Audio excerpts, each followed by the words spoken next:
You know what I mean? And I was like, I didn't know like if it was going to translate well, right? You know what I mean? But when I started getting like those renderings and, and the color palettes, I was like, oh my God, like that's kind of like how it felt to me.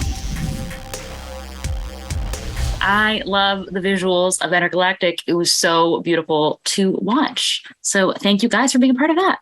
Uh, Speaking of being a part of it, Karina, how early on in the process did you come on board? What were the first thoughts you had when you heard the pitch for Intergalactic?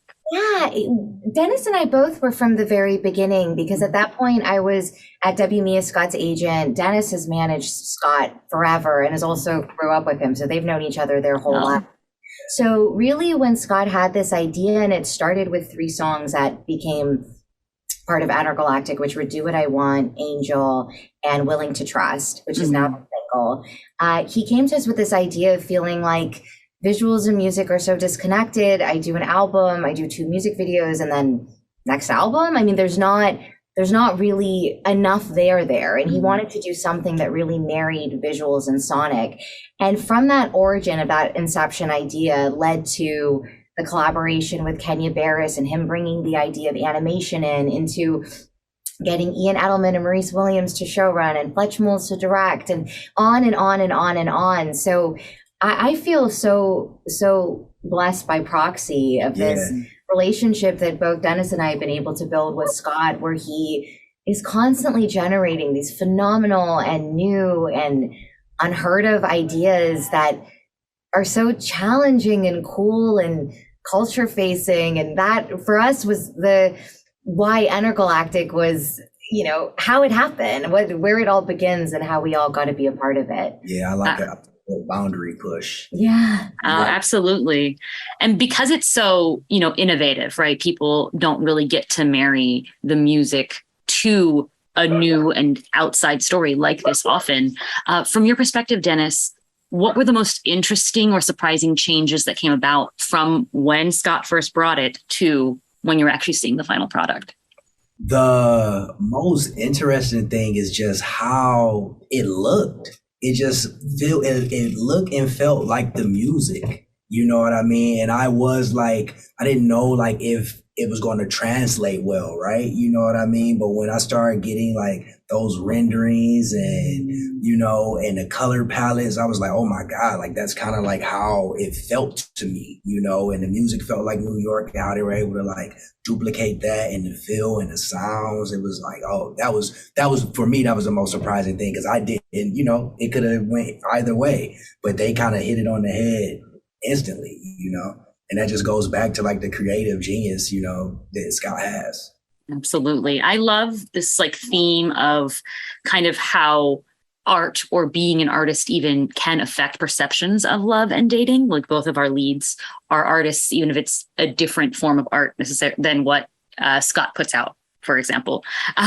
But what did you each take away from that story? And what do you feel, just like being a creative genius in the first place puts into it from the romance angle? Yeah. Yeah, I feel like my takeaway was that it's love is good. Love is good to be around. Human connection is important. And the closer we can be to one another, the better, the more full, the more colorful, the more eventful our lives can be. There was something very uplifting in seeing these two in love. And I feel like in an interesting way, because there are things that are very familiar. It's love story in New York City. And then there's things that are a little bit new. It's modern love and it's Black love. And one of the things that I especially love is that it's settled down love, which is you have adulthood, but they've graduated college. They've gone through all of the origin. What does it mean to be an adult out on your own? And they're at this point where I've got the job, I've got the new apartment, like my life is settled. I finally have achieved this. I have my own 2 feet on the ground. And then what do we find is each other? And so how does life change when you're now stationary, you're now standing on your own 2 feet and you meet your other who's in the exact same place as you? And what does that now mean for how your world is shaped? Yeah, that was perfectly said. I think that, just like art, love is like how you perceive things, and love is a type of art form. People love differently, and how you express love, how you express your heart, how you perceive it is all like is up to the perception. Absolutely. Aside from obviously Scott bringing it forth, how did you amass this like incredibly talented cast? Dennis, like what was like, how do you get them in there? What's those conversations? It was had a lot to do with Scott's relationships, to be honest, and just like reaching out to those teams and making sure that it was, that they consumed it and those people's teams consumed it. And also Carmen Cuba, who like pushed it with the, casting, Finally, Stush. I love that. And the twist at the end was so amazing.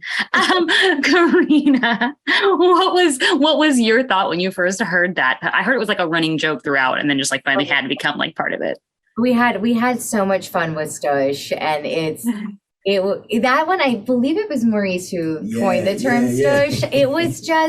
It was so fun, and it was so, if we're talking about modern love, that's so a part of it, and it would be everywhere the same way that dating apps are so prevalent, and their social profile is just as big. It's corporate at this point, but people really do find love and fall in love through it. So there's no damnation of the dating app industry. It's just another source. So Stush was so important to the story, because if we're really going to talk about what dating is like today, that has to be a part of it. Yeah, absolutely. There's no way around. Yeah. Well, thank you both so much. It was such a great story, and I loved watching it and listening to it.